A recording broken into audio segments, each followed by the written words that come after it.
இதனால் முதல்வர் நம்பிக்கை கோருகிற தீர்மானம். நான் நேற்றைக்கே ஆதரவை கொடுத்திருக்கிறேன், இன்றைக்கும் ஆதரவு கொடுக்கிறேன், நாளைக்கும் ஆதரவை கொடுப்பேன், 5 ஆண்டு காலமும் ஆதரவை முதல்வருக்கு கொடுப்பேன்.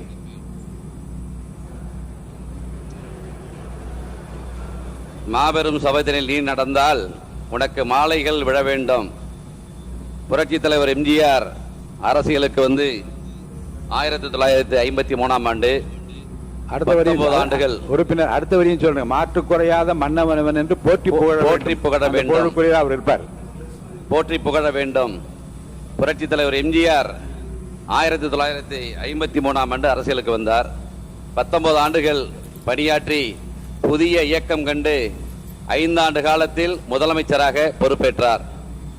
புரட்சி தலைவி அம்மா அவர்கள் 1982இல் அரசியலில் பங்கேற்று 9 ஆண்டு காலத்திற்கு பின்னால் முதலமைச்சராக பதவியேற்றார்.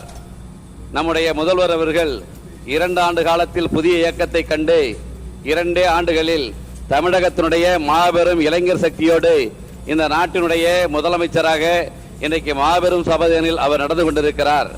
இந்த வைர வரிகளுக்கு நம்முடைய முதலமைச்சர் அவர்கள்தான் இன்றைக்கு பொருத்தமானவர் என்பதை இந்த நேரத்திலே நான் தெரிவித்துக் கொள்ள கடமைப்பட்டிருக்கிறேன்.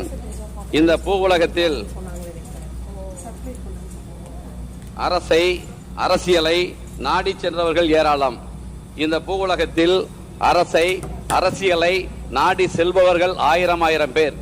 ஆனால் அரசியலும் அரசும் ஒருவரை நாடி வந்திருக்கிறது என்றால், ஒருவரை தேடி சென்றிருக்கிறது என்றால் அவர்தான், அப்படிப்பட்ட அவதார தலைவர் தான் நம்முடைய முதலமைச்சர் என்பதை இந்த நேரத்தில் நான் தெரிவித்துக் கொள்ள கடமைப்பட்டிருக்கிறேன்.